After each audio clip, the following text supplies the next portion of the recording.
Welcome to Press Coverage. I'm Theo Gremminger. At Press Coverage, I'm trying to bring the sharpest guests and try to help you find the edges that you need to win in fantasy football. Getting harder and harder in the information age to find edges, but today I'm joined by Jim Coventry of RotoWire, one of the sharpest guys out there. I've podcasted with Jim several times at this point. We always bring the heat. Jim's always good to give you something that you haven't heard all offseason long. And today's important, Jim, because we're going to talk about polarizing players. We're going to go down the list of ADP from the first round down to maybe about the eighth round and talk about some players that drafters are all over the place on. Hopefully we can bring you some clarity to your draft process, or maybe Jim and I are just going to argue about these players and you're going to be even more confused. Either way, we're going to give it a go. Jim, welcome to Press Coverage. Return visit to Press Coverage. What do you have cooking over at RotoWire this time of year? As we know, it's the preseason, it's the best time of the year. Everything for me is on the X at Jim Coventry NFL. You can find whatever I've got going on there. We will have a fantasy football marathon, 40 plus guests, 10-minute shots. We're going to get quick information to get us ready for the heat of the fantasy draft season. That will be pinned to my X profile. That will be on the 15th and the 16th of August. One day we'll have nighttime hours, one time daytime hours. RotoWire 2-day free trial, no credit card needed. You go to rotowire.com/Jim, bunch of articles there. Finally, SiriusXM, 1 to 3 Eastern, Saturdays and Sundays. I'm on there as well. So what do you guys do at RotoWire if Alan Soslowski and those guys hire another Jim? What you gotta add Coventry to the end of it for the slash?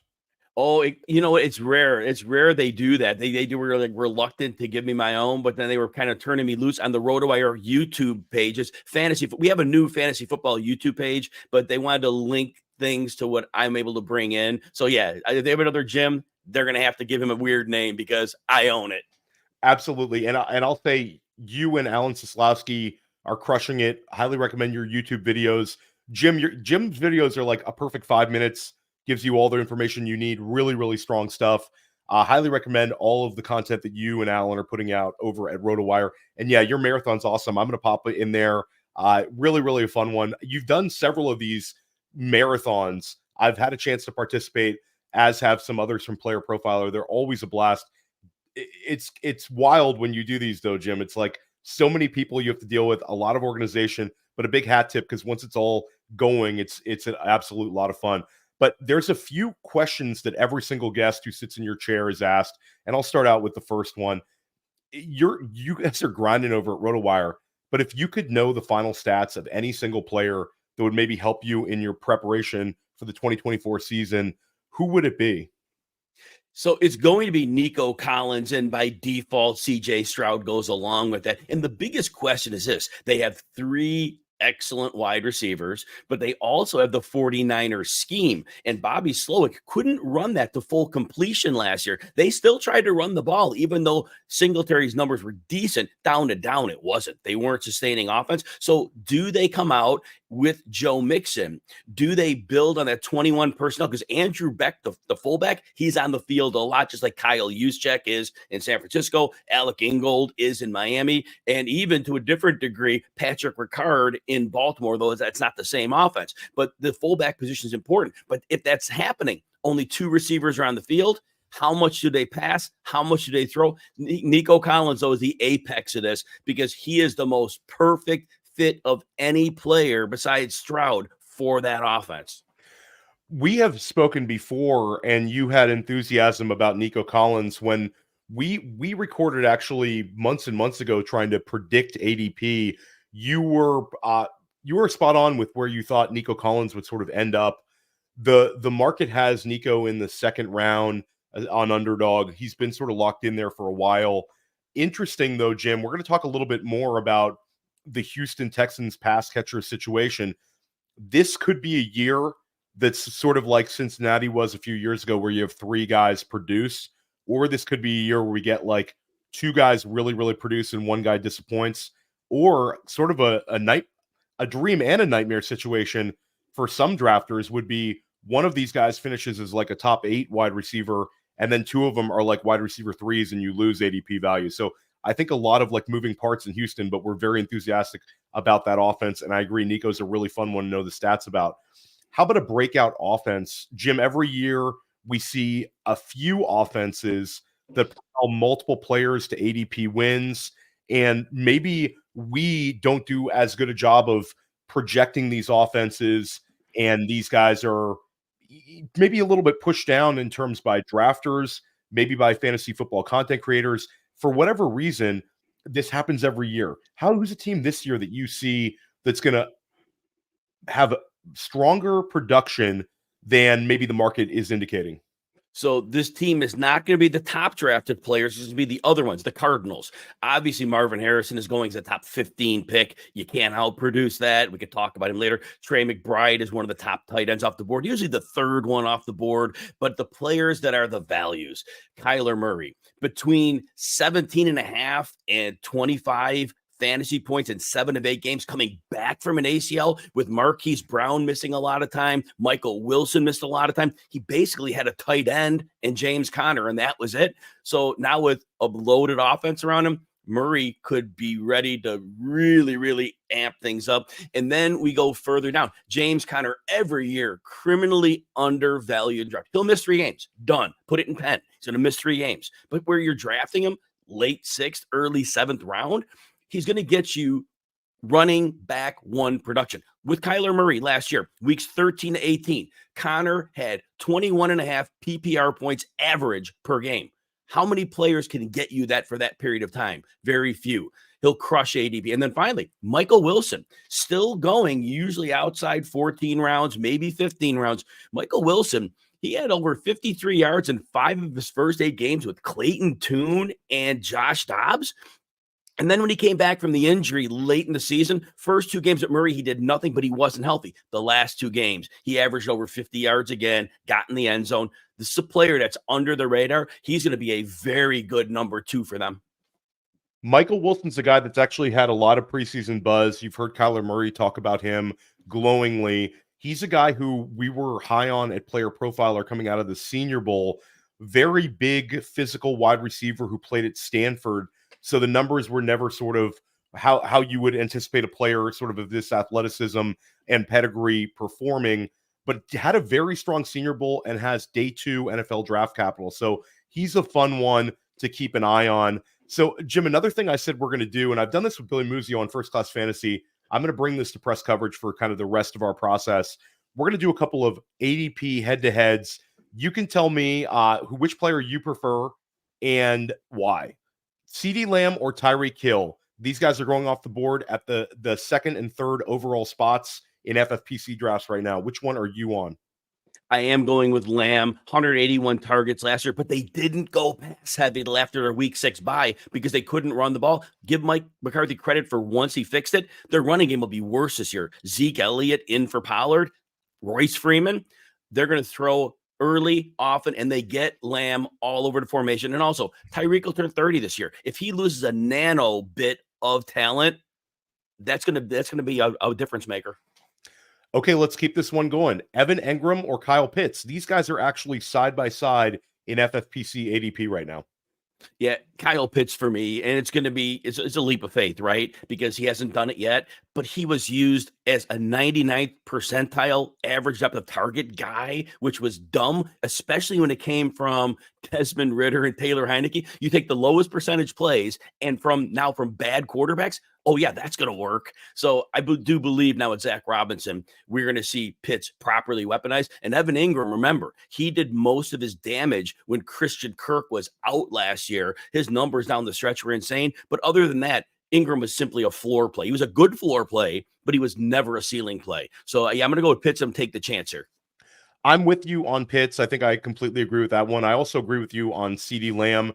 Let's do one more. Further down the list, these guys are sort of right at the edge of running back 2 land. Raheem Mostert or Jaylen Warren? Yeah, that's going to be a tough one as well. Mostert has been durable the last 2 years. Mike McDaniel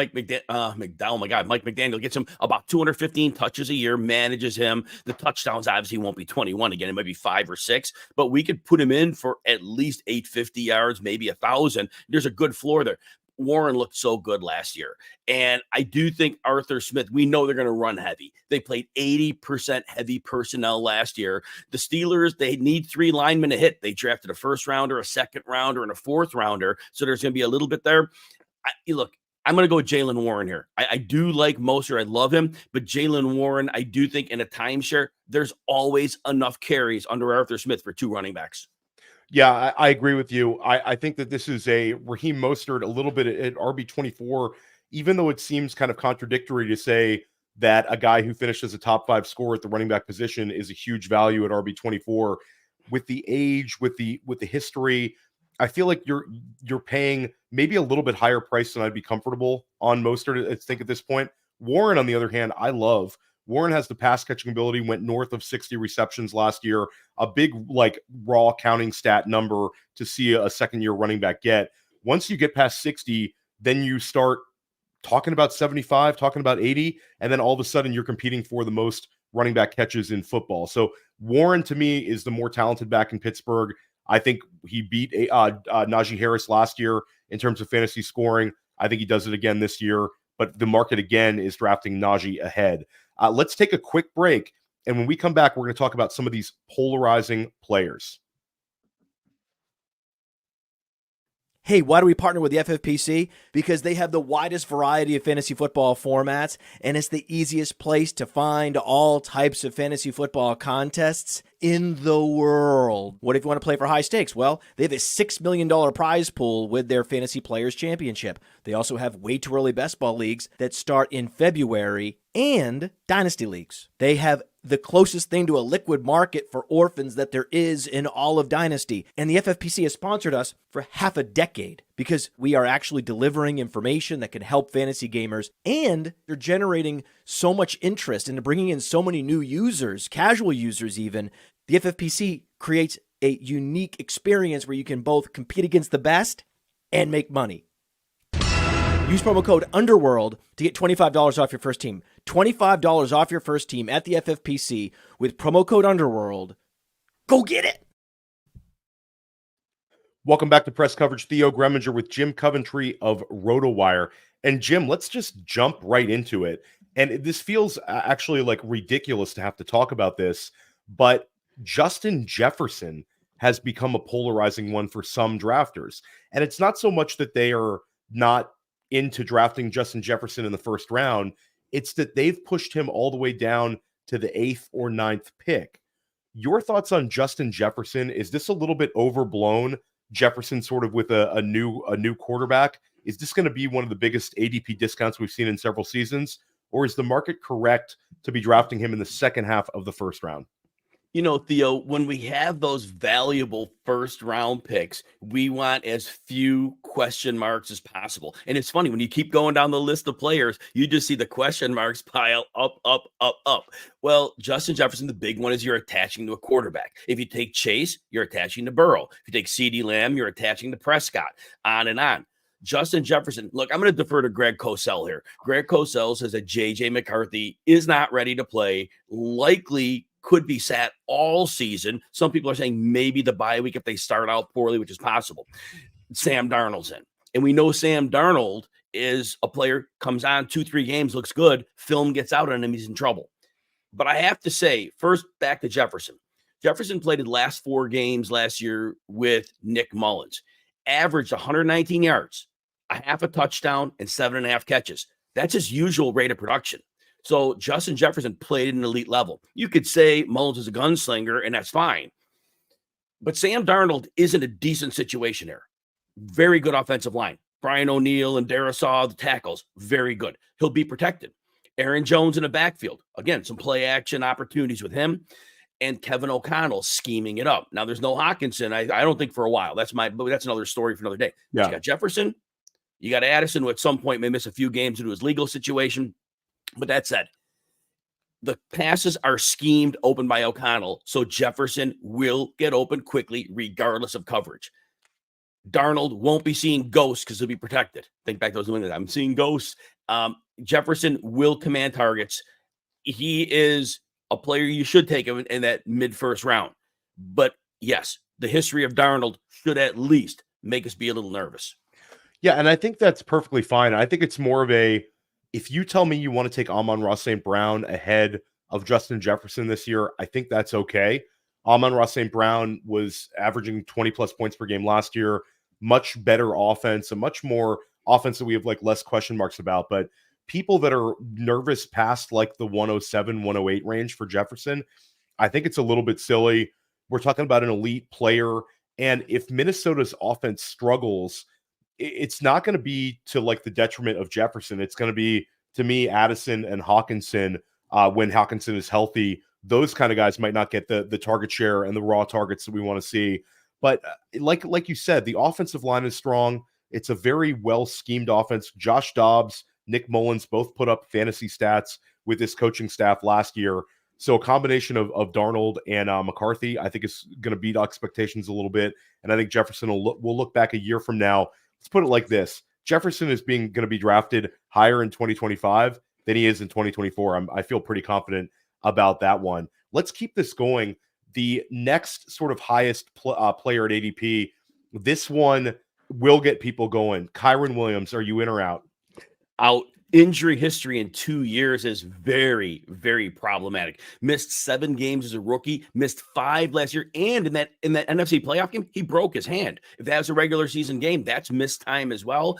Also, the Rams, I don't think it was Williams that was great. I think Sean McVay was great. He made Nakua great. He made Demarcus Robinson a thing for 5 weeks when he put him into the lineup. They were running duo. That's downhill. The league has gotten really good at defending like the outside zones with light boxes. They shoot gaps very, very efficiently. McVay was a step ahead. Duo means you hit downhill quickly before they engage. Kyren Williams, right place, right time. But as a rookie in 2022, they were trying to make him a thing, and he wasn't very good. So he was system dependent. I think McVay knows you got to preserve this young man, and that means he's not, when they draft Blake Corum with a significant draft capital pick, Corum is likely to be at least as talented as Kyren Williams and maybe more talented. To keep Williams fresh, I think they really have to manage his looks. And if you're drafting him as a top 7, top 10 running back, that's too many question marks to have. Yeah, and it's not just the running back ADP for me, but it's that second round. You have access to so many players that could help you at multiple positions. If you play FFPC, you're talking about some of the top tight ends. If you play NFFC, you're talking about some of the top wide receivers before it starts really trailing off.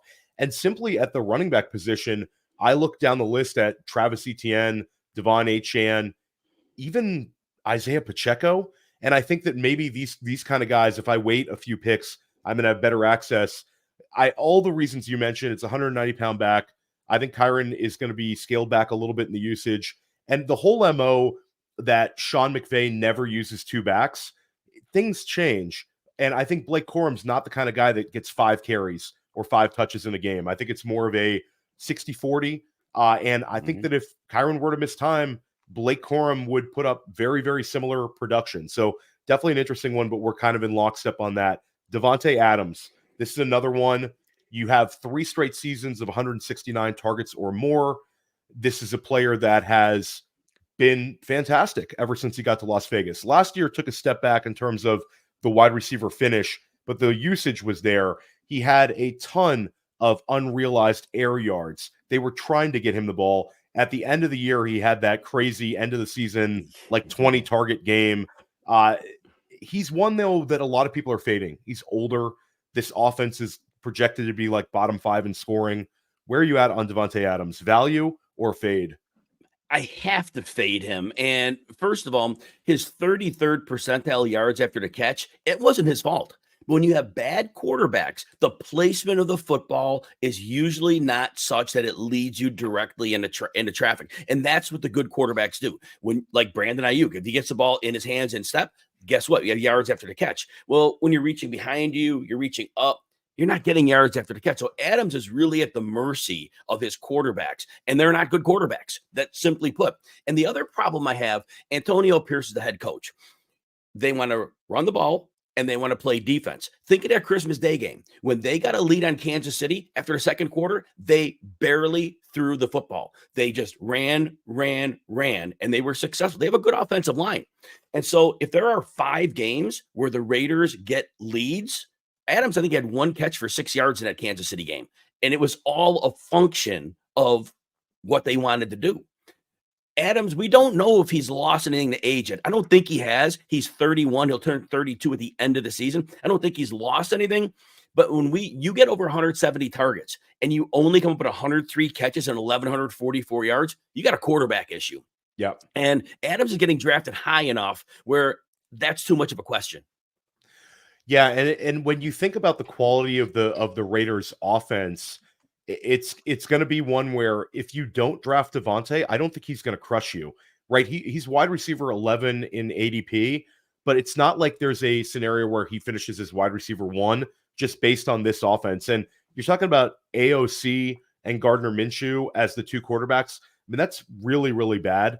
And I think the only real path is volume, but we've already seen the volume last year, the inefficiency of the targets. And I'll throw out, I think that Brock Bowers will have a little bit more manufactured usage week to week than we saw at the tight end position last year. Jacoby Myers is still there and sort of a little bit of an annoying presence for Davante Adams. Jacoby Myers was very strong last year in Vegas and beat his ADP significantly. So neither one of those guys is going to take Davante lower than 150 targets, but they kind of prevent him from being the nuclear target total that we would sort of need for a bad offense to produce a wide receiver one overall type season. So I agree with you. He's a bit of a fade. So we talked about Davante. We talked about Kyren. We're in lockstep on them. We're both in agreement on Justin Jefferson. Here's one for me, De'Von Achane. This is my guy, Jim. I'm all about De'Von Achane in the third round. I think this is a unbelievable value for us as drafters based on the sort of upside we're being presented with a player that was remarkable last year. Over 7 yards per carry, led the league on runs over 40 yards, tied for the lead for all rookies in touchdown scoring despite missing time. And he's in one of the league's best possible offenses with room to grow as a receiver. There's other people who say, you know what? I don't want him in the third round. I think he'll break down again. Too small for me and too many mouths to feed in Miami. Where do you sit here on this side of the fence, Jim? So I love your take on it. And I think that if you're going to believe in this guy, you should, because the talent is undisputed. There's no way to question it. The big playability, there's no way to question it either. And you remember weeks 2 through 4, 51, 27, and 23 PPR points. There ain't too many running backs doing that. I think we have to take 3 elements of looking at Achane's production last year. In those weeks through week 4, he had 12 point something yards. I think it was 12.9 yards per carry. Insane, right? But after he missed the 5 or 6 games between week 6 and 12, comes back in 13. Now, the Dolphins, each year, Mike McDaniel's been there. The defense have figured them out a little bit, and they've had issues down the stretch.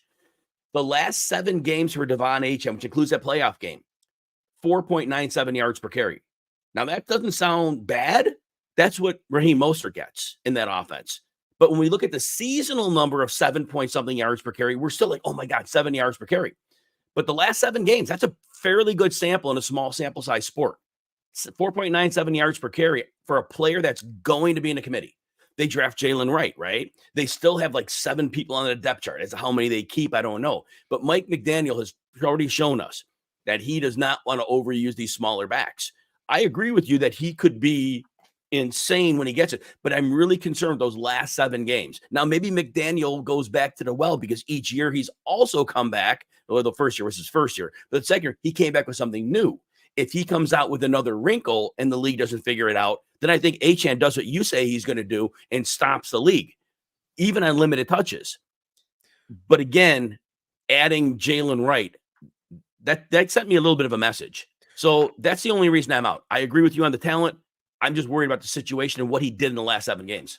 I think that they really like Jalen Wright, but I think when you look at the offense, they use 2 backs pretty much every game, no matter who's available.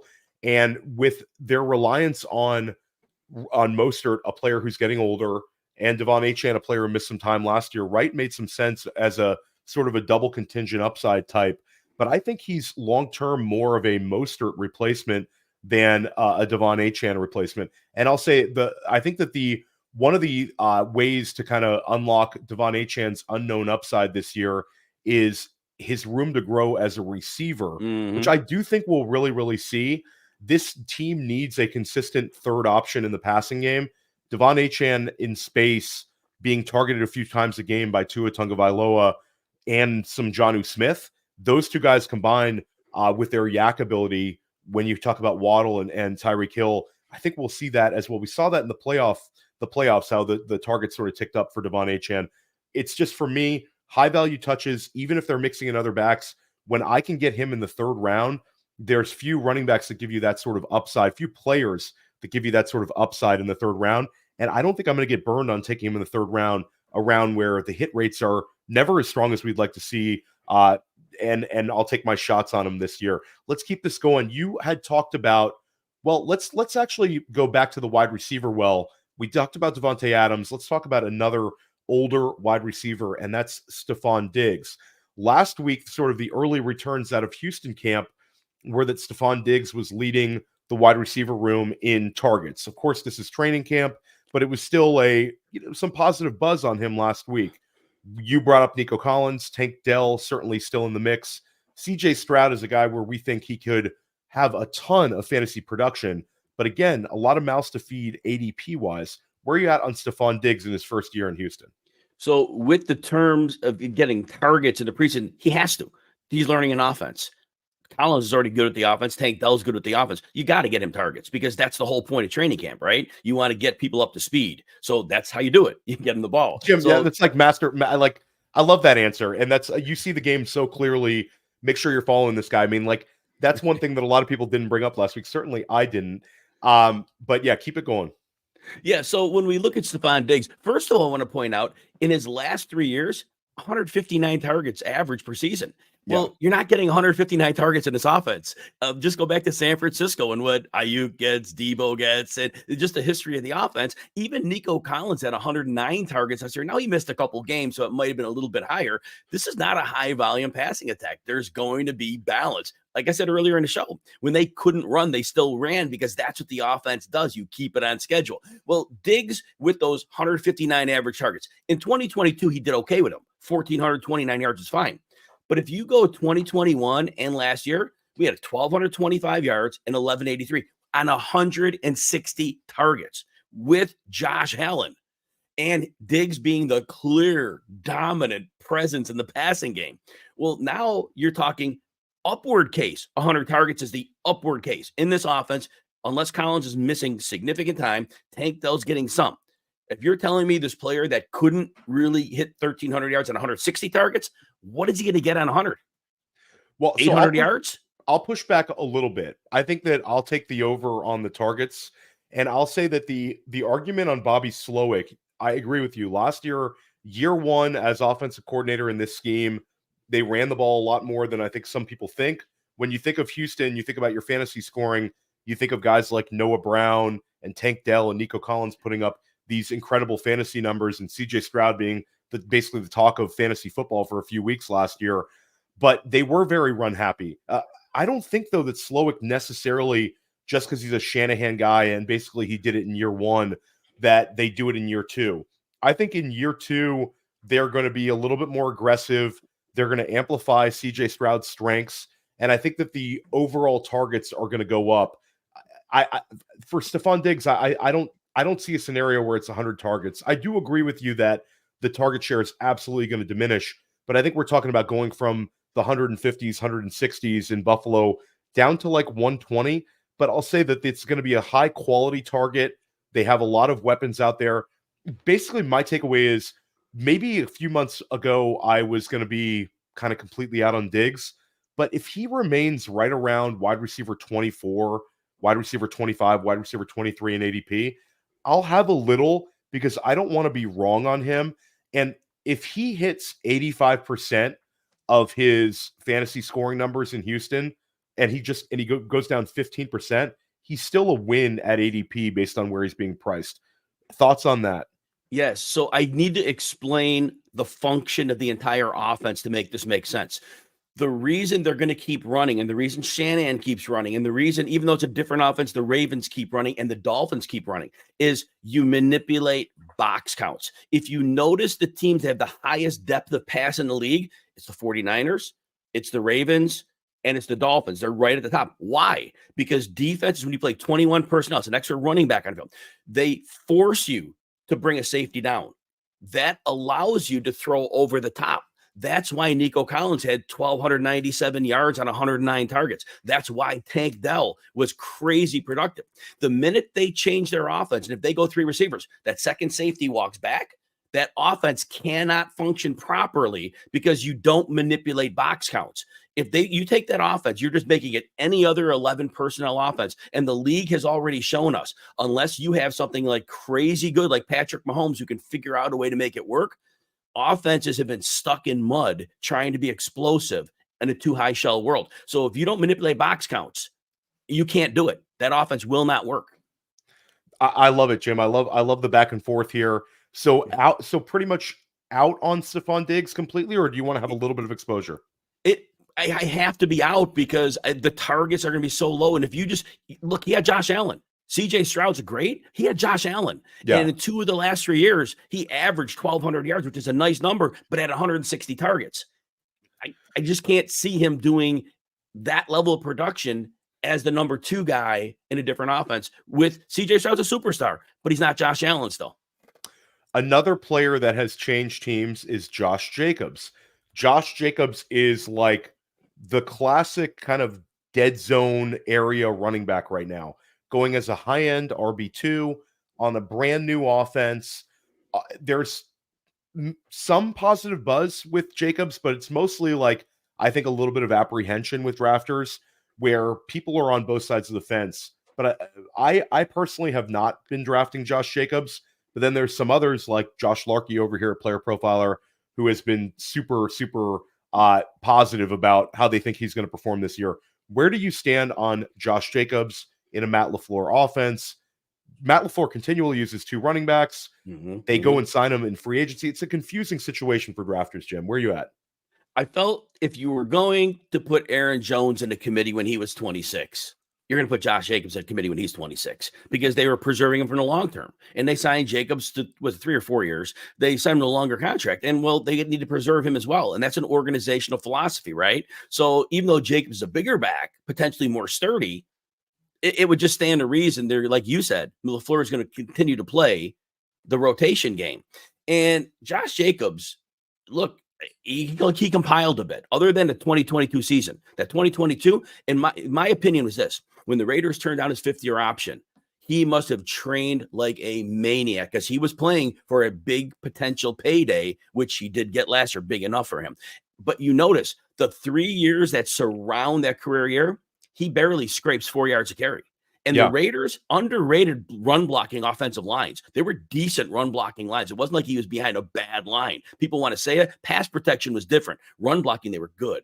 And that said, Jacobs needs volume. And that's going to be the bet. If you're going for Jacobs, volume is king in fantasy football. We see players like Rachaad White end up as a top 6-7 running back because he got 336 touches. So if they decide to give Jacobs the work, then it works out. Otherwise, he was only 40th percentile in broken tackle rate. Yeah. He was 33rd percentile in yards after contact behind that decent Raiders line. Zamir White, in a small 4-game sample, was better on both counts in that same offense. So, and then Green Bay, they used the 88th pick on Marshawn Lloyd. Now, some people say he's struggling in camp. And then Dylan, of course, you get those stories, best shape of your life, throw those away. But nonetheless, but still, they want to get other people involved. So I think that Jacobs doesn't get the volume that's going to require him to be running back 12. And I don't think he's good enough on his own. He's borderline. I'd rather take a receiver there. I agree with you. And I think there's actually a couple of running backs I think I'd prefer around him as well. You bring up Marshawn Lloyd. He's a guy I've been very bullish on. Certainly slow out the gate, missed some time with some injuries. The whole A.J. Dillon talk, I mean, we love it. But I do think in the second half of the year, Marshawn Lloyd's going to be a guy that they look to ramp up. And Marshawn Lloyd is also a very solid receiver.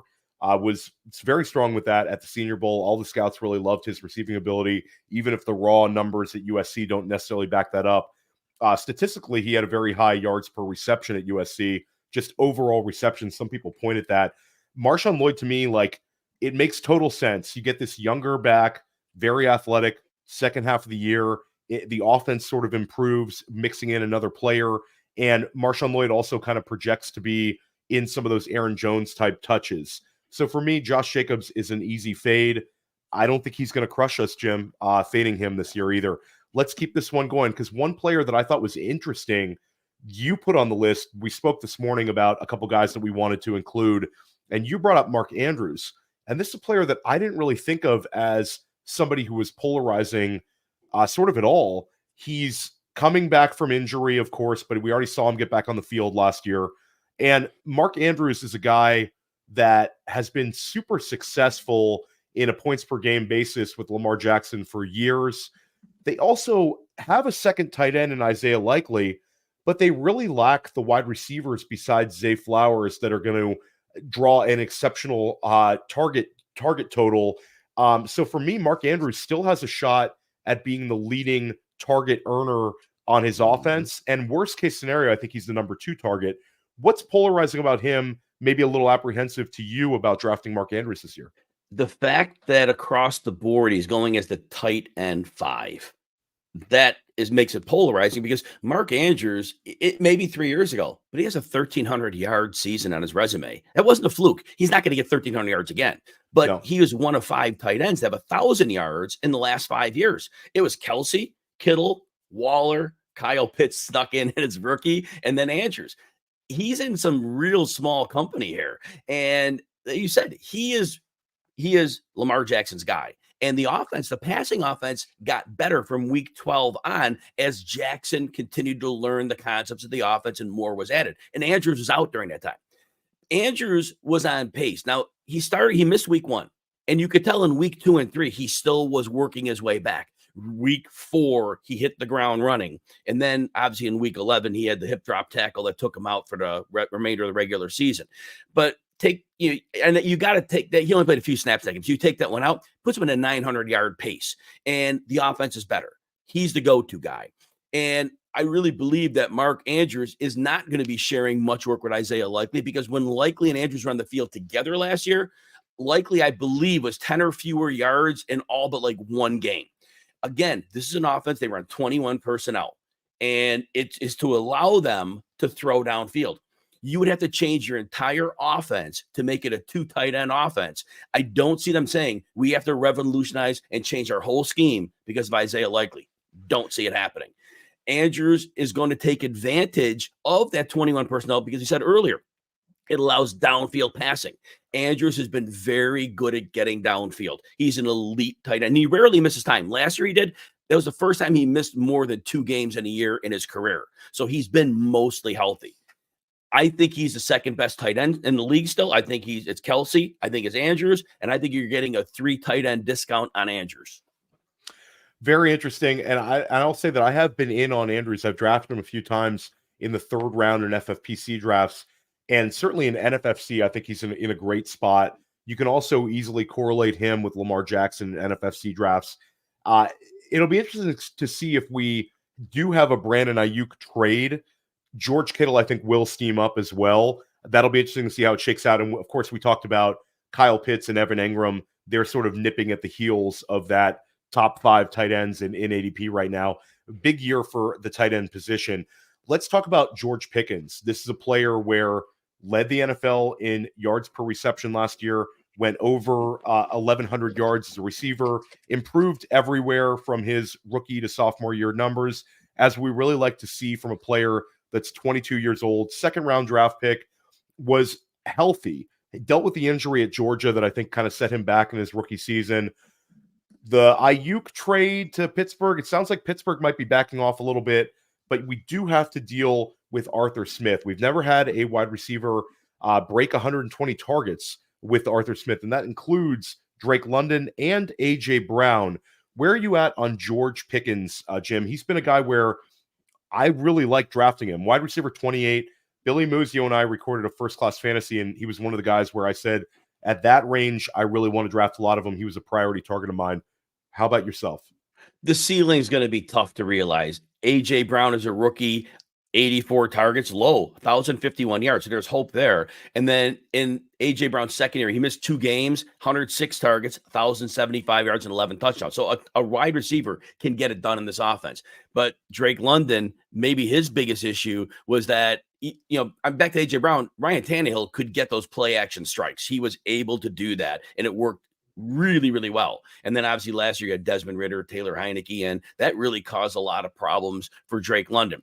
So if Pickens stays healthy, I do think you could see those targets maybe trickle up to 120, maybe, because they really lack a second option. Roman Wilson's a slot, and when you play Roman 80, Wilson's banged up in the preseason as well, sort of right, giving him a little bit of a slow start. and with him being a slot and you run 80% heavy personnel, Theo, how many snaps are you running a slot receiver out there? You're not. And Kelvin Austin's tiny and hasn't really done much. Van Jefferson, please. So realistically, Pat Freiermuth is a number 2 in this offense. Darnell Washington will be on the field. He'll be an extra offensive lineman and blocker. Michael Pruitt will mix in. So that said, I think you can get Pickens to 120 targets here. And quarterback-wise, look, if Fields and Wilson may not be very good, but they can make that throw. They can make that play-action dig throw. They can do that. The slant, the over, they can make those throws. And I think that's a perfect match with Pickens. So I think Pickens may not hit the ceiling we want, but I think he should exceed last year. And at his draft cost, I think people are holding Arthur Smith against him, but I think there's more than that production-wise. So I am in on Pickens at cost there. Yeah, and I think it's a great mental exercise.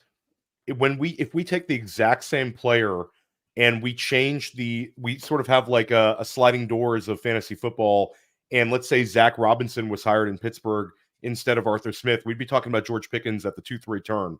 Now you're getting him late. So at wide receiver 28, I don't think he's going to hurt me. Nope. This is about what he finished last year. And again, he's younger than some of these rookies. He's a clear number 1 target. And I'll say this, if it's Justin Fields, I think I'm going to be even more in on George Pickens because we've seen Justin Fields as a first read type quarterback. We saw it last year with DJ Moore. We saw him with Cole Kmet.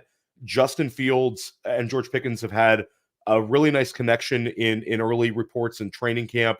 I think that might be one of the reasons that they're potentially leaning to Fields.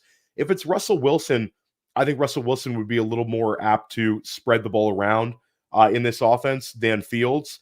I actually kind of like it. Some people say, well, what about the rushing attempts? I think that puts pressure on the defenses and opens things up a little bit more for Pickens as it did DJ Moore. So we're both in agreement on George Pickens and De'Von Achane, Jim. Those are guys where I really don't like people to disagree with me. So I really appreciate you bringing that today's show. But let's talk about some old guys. So if you guys are an ageist, you can fast forward through the next 5 minutes of the show. Alvin Kamara obviously was very successful last year. Back in New Orleans this year, we thought maybe a couple months ago that we'd see a little bit more Kendre Miller. He has been completely buried openly by this coaching staff. Kamara is a guy where you're paying a lot more than you had to last year. Last year, he was a dead zone guy, low-end dead zone guy because of the potential suspension.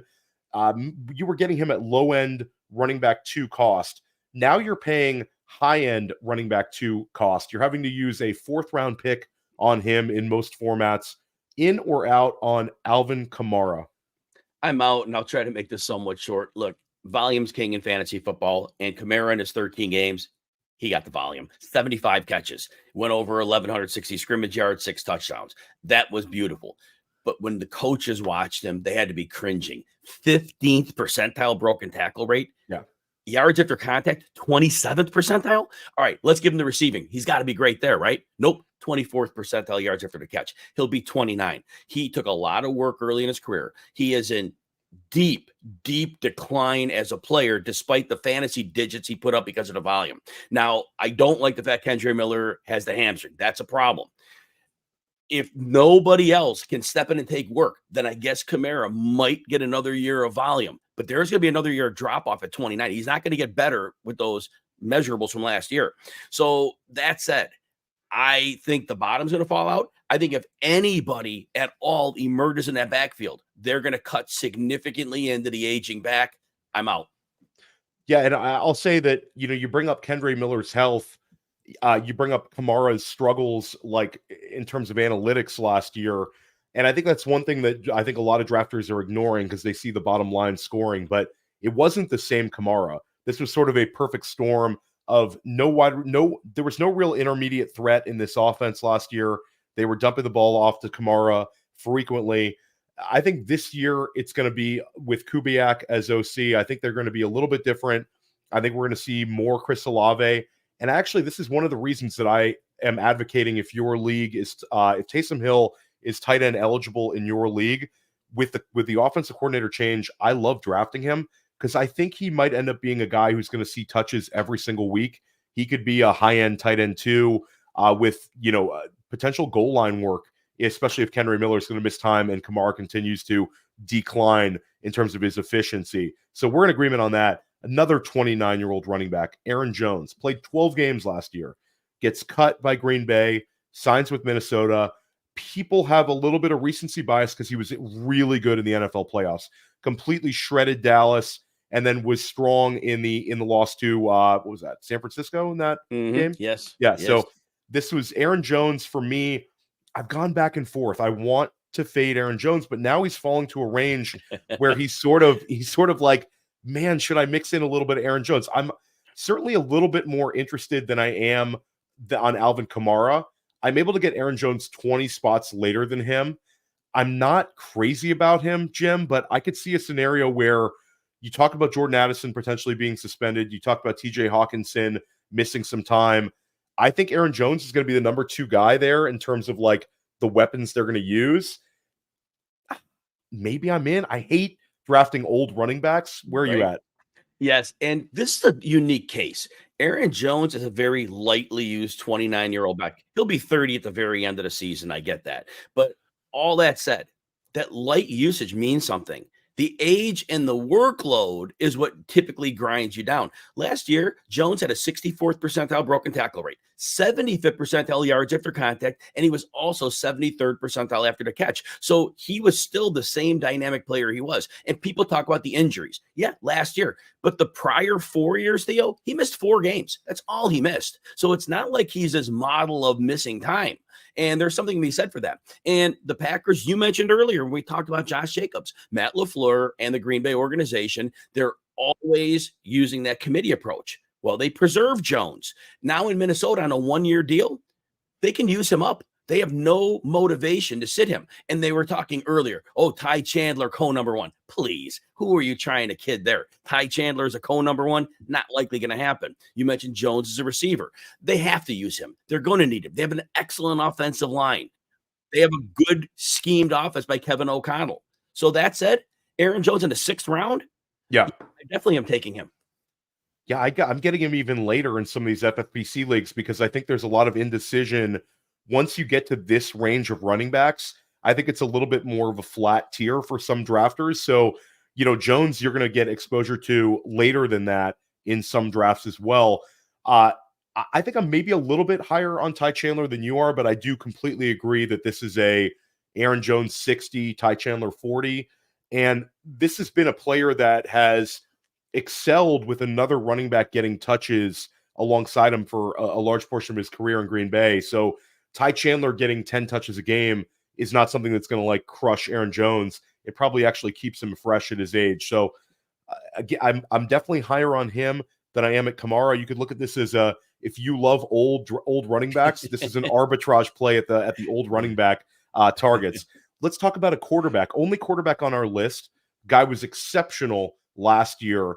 We're talking about Dak Prescott. And when we got past the bye week, Dak Prescott was essentially like the league winner at the quarterback spot, gave us a number of weeks in a row where he was the number 1 scoring quarterback in fantasy, ends up giving us top 5 quarterback numbers, and was a huge ADP win last year because Dak was a guy that we were able to get as a high-end QB2 in drafts. Seems kind of ridiculous looking back on it that he got pushed down that far, but he did. We also see the emergence of CeeDee Lamb. Both you and I have CeeDee Lamb at wide receiver 1 overall in our wide receiver rankings. I would take CeeDee Lamb with the number 1 pick in PPR. Dak Prescott is going off the board right around quarterback 9. Mm-hmm. So you're talking about significantly lower than like the elite guys. And then we're talking about right ahead of like Jordan Loves and Jaden Daniels. Where are you at on Dak Prescott's lacks weapons, but very clear with his top 2 for me with Lamb and Ferguson, guys he's had success with. We also have we don't really have a running back who's a massive threat for a huge number of touches like we have in the past with Zeke Elliott and Tony Pollard. In or out on Dak Prescott as a low-end QB1? Definitely in. And look, We know 2022 Dak was terrible. He had 15 interceptions. It was a bad season. His 2021 and 2023 seasons were almost identical, right about 4,500 yards, 36, 37 touchdowns. But last year, Prescott actually got back to running, 242 on the ground, which is actually not insignificant. So that said, after Dallas's bye last year, I'm going to give Mike McCarthy some credit here. Dallas realized we can't run the ball. So they just went pass happy. Well, this year, like you said, Zeke Elliott replaces Pollard. That running game's not getting better. So that model's in place. They're going to throw. And Prescott had at least 29 fantasy points in 7 of his last 12 games. That includes the playoff game as well. That said, it's the same quarterback we're getting. You're going to get that 4,500 yards. You're going to get that 36 touchdowns for the quarterback 9. And he's running a little bit more as he gets years and years removed from that grisly ankle injury he had. Yeah, I'm in on Dak. I'm in on Dak, and you can sort of see a scenario in your head now where if it was his buddy Zeke Elliott standing next to him right around the goal line, I think, he's going to audible into some sort of a handoff for Zeke to get his touchdown. The crowd goes nuts. If it's Rico Dowdle, I think you could see a few more Dak Prescott vultures, or maybe force it into Jake Ferguson or CeeDee Lamb right around the goal line. The early videos on Zeke Elliott are rough, Jim. You don't necessarily like there. I've seen 2 of them, and again, there's not a lot of context to training camp clips, but he certainly doesn't look like he's in the best shape of his life. Let's put it like that. So I'm in on Dak Prescott as well, and highly recommend you checking out the press coverage where Nelson Sousa of FTN came on. He had some similar thoughts as Jim. Nelson's one of the best high-stakes drafters in the country. So when Jim and Nelson are in lockstep on a guy, you want to kind of pay attention to that. Let's talk about Chris Godwin. This is a guy where there's a lot of people back in on Chris Godwin. You have a lot of reports about Chris Godwin bumping back to his usual role in the slot. Dave Canales is a genius. I think Dave Canales is a guy that we can agree is incredibly good at what he does, but he had a change situation for Godwin where Godwin was only really kicked inside 25% of time. We're used to seeing Godwin in a 40 to 50% slot rate, and that's where he's been in some of his best fantasy seasons. You're starting to see a lot of fantasy analysts and drafters in on Godwin at cost. Sort of seems like a discount. Obviously, Mike Evans is exceptional in this offense, but he's been steamed way up. Godwin and Evans have a pretty sizable gap between one another in ADP. Jalen McMillan, number 3 target, it looks like, rookie out of Washington. Where are you at on Chris Godwin in the Tampa Bay offense? Look, I love Chris Godwin this year. Liam Cohen comes in to coach the offense, right? And he worked with McVay for quite a bit. He also was coaching in Kentucky as well, college level. That's fine. But if he brings any of the McVay concepts with him, first of all, Mike Evans will always be a superstar until he decides not to be, but he's not a perfect fit for that offense. They're going to have to work with him, but Chris Godwin is a perfect fit. They'll kick him in the slot. He can block like a maniac, but that's not a knock because that means they can release him off of blocks, scheme him off of blocks. Look, if they use this function of the Rams offense, could you see Chris Godwin in a type of Cooper Kupp role? Because if anybody could play that role, Chris Godwin could play that role. Now, Baker Mayfield has a history. There were 2 healthy seasons that Mayfield had with Jarvis Landry. Jarvis Landry averaged just a tick under 1,000 yards in those 2 years in the slot. So Mayfield can work with a slot guy. And Godwin obviously is many steps above what Jarvis Landry was. So I do think he's going to be a focal point of the offense. The way Cohen is going to draw it up most likely is going to lead to Godwin's strengths. And Godwin was healthy last year, which is very nice to see. So all that said, completely in on Godwin. I think he's a perfect fit for what they want to do offensively. So the discount for Godwin has been somewhat erased because I think a lot of people are on the argument that you're making that I'm making. Scott Barrett seems to be in agreement with you on Liam Cohen. He's definitely an offensive coordinator that I'm sort of intrigued with this year. But now we're not necessarily getting that massive Godwin discount. We're starting to see him creep into the early 6th round, late 5th round range. He's right around wide receiver 30. So just a quick to see where you're at on him. Christian Kirk or Chris Godwin? Definitely in on Chris Godwin. I believe Kirk has a phenomenal floor. I don't know that he could get much more than 1,250 yards. And I know Godwin's only had 1 year, they did 1,330 yard season a while back. I get that. But all that said, I do believe that Chris Godwin is that player who can put those types of numbers up, and he has never been perfectly weaponized, and I am buying that he can be here. And so I do think Godwin has a comparable floor to Kirk, but I think there's potential for more ceiling. I think I might be with you on this one, because I think I'm a little bit higher on Brian Thomas Jr. than some, getting a little bit more closer to Ridley than some people anticipate in terms of usage. Billy Muzio, huge on Christian Kirk. You and Billy Muzio are bumping heads on this one, Jim. Everybody can check that out and make your decision. How about T. Higgins or Chris Godwin? You know what? T. Higgins has not been a consistent player I can count on, so I'm not going to go with that. Yeah, no, I'll agree with you on that. Okay, let's go with the final player we're going to talk about, and this is sort of a lot of people's polarizing player. This is a player that I am sort of back in on at cost. Let's talk about Jaxon Smith-Njigba. Huge disappointment last year, Jim. Steamed up in drafts. He was the number one rookie wide receiver selected in pretty much all formats. You had to use like a 6th round pick on him.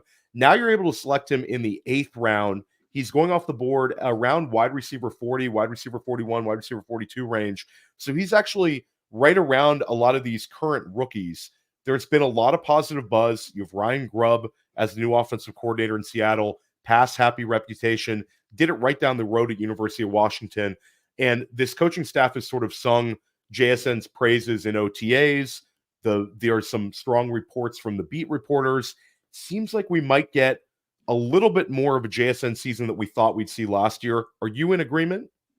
I think the big point with Smith-Njigba is deferring to Tyler Lockett. Lockett had like 800 and change yards, but it took 122 targets to get there, and he was 16th percentile after the catch.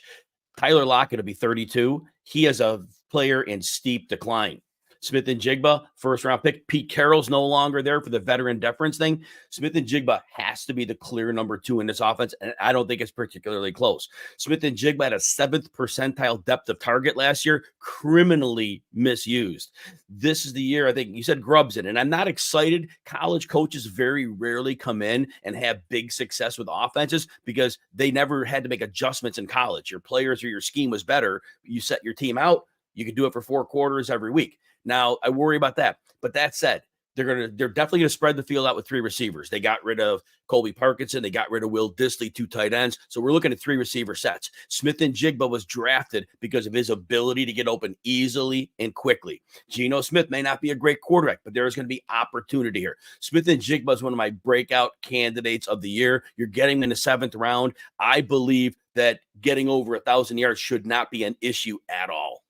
Yeah, I'm way in on JSN. Head-to-head, are you prefer JSN to Ladd McConkey, Jim? They're right next to one another.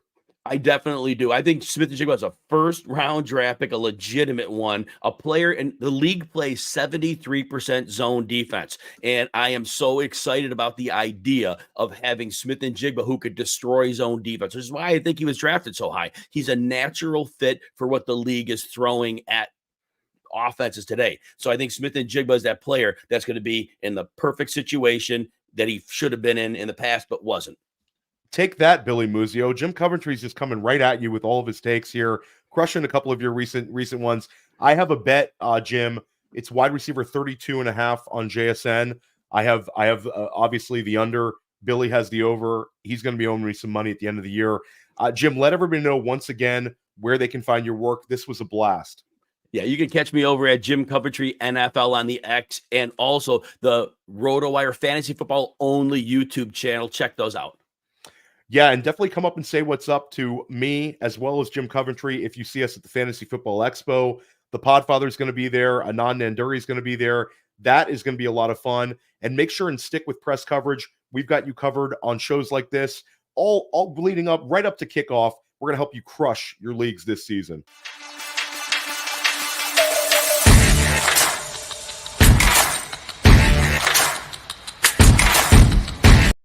Hey, I want to take a moment to thank you for tuning in. It's important to me that all of our media be free. This is only possible because of you allowing a true independent sports media enterprise to thrive unlike any other in the business. So please subscribe to the All In Package to continue to make all of this possible, to ensure that all of our stats, information, data, content is available to you, especially you, the people that get the site and get the show.